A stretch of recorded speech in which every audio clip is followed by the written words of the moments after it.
Those who follow Self-Archeology on Facebook know that I post daily quotes there. And today, looking for quotes, I found this one. It's by Lundy Bancroft, and it's about domestic violence. The quote is this: "Physical aggression by a man toward his partner is abuse, even if it happens only once. If he raises a fist, punches a hole in the wall, throws things at you, blocks your way, restrains you, grabs, pushes, or pokes you, or threatens to hurt you, that's physical abuse. He is creating fear and using your need for physical freedom and safety as a way to control you." And this is nice and empowering towards women, but I also want to point out that this applies to men too, and men's abuse is often swept under the rug and is seen as non-existing, and a man often is perceived as abuser only, and women often are perceived as victims only. But this is not the point of the video even. The point of the video is that this also applies to children, and it is not recognized as such as abuse if done to children. And this is really unfortunate, because children in society generally are perceived and seen as subhuman species, or pets, or glorified accessories, or poison containers, but they are not seen as humans more often than not. So people do these things to children and don't recognize it as abuse, and very rarely this is pointed out and accepted as such and validated as such. And because of this, people get into those abusive relationships that Lundy is talking about. Why people find other people to abuse them, or don't recognize it as abusive, or feel helpless to leave the relationship, or why do they become abusers? Why do they become people who hurt other people? How does this happen? That's the question, and the answer is because they have been abused as children, and because this thing is not applied to children. Abuse towards children is highly minimized and normalized and accepted as a normal treatment of children.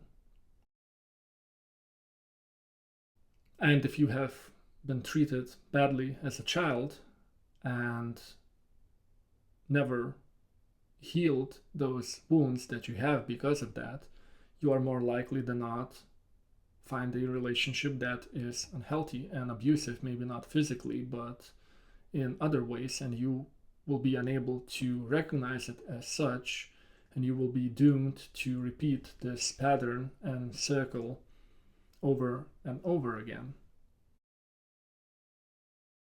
So let's look at this quote in the context of child abuse. Physical aggression by a caregiver toward his or her child is abuse, even if it happens only once. Why not? Why not phrase it like this? Or physical aggression by a person toward another person is abuse. Why does it have to only apply to women? So let's go through the examples and see if they apply to children and how often are they recognized as physical abuse. If he raises a fist, punches a hole in the wall, throws things at you, blocks your way, restrains you, grabs, pushes, or pokes you, or threatens to hurt you, that's physical abuse.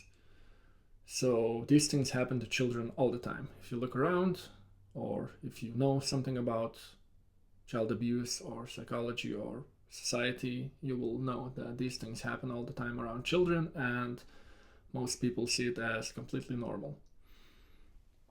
Children get their boundaries violated all the time.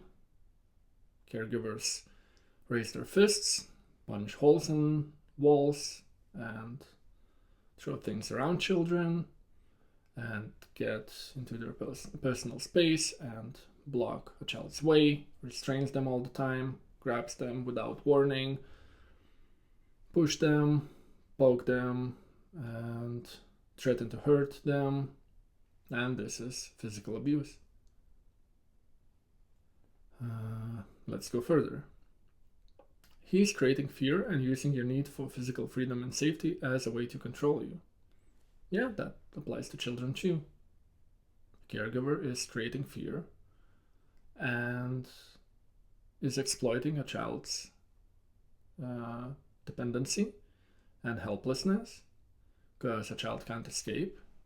They are dependent on their caregivers, so they can't do anything, they have to comply. And a caregiver knows that deep down. Either they know it consciously or unconsciously, even if they try to be good parents. If they do something like that, they violate a child's boundaries, and this is traumatic.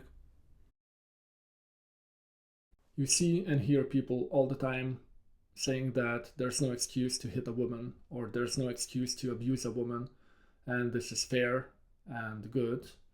And most people recognize that all over the world. But how about there's no excuse to hit? There's no excuse to abuse, period. Why can't we universalize this rule and apply it to all members of society, especially the weakest and most dependent and most helpless society members, that is, children?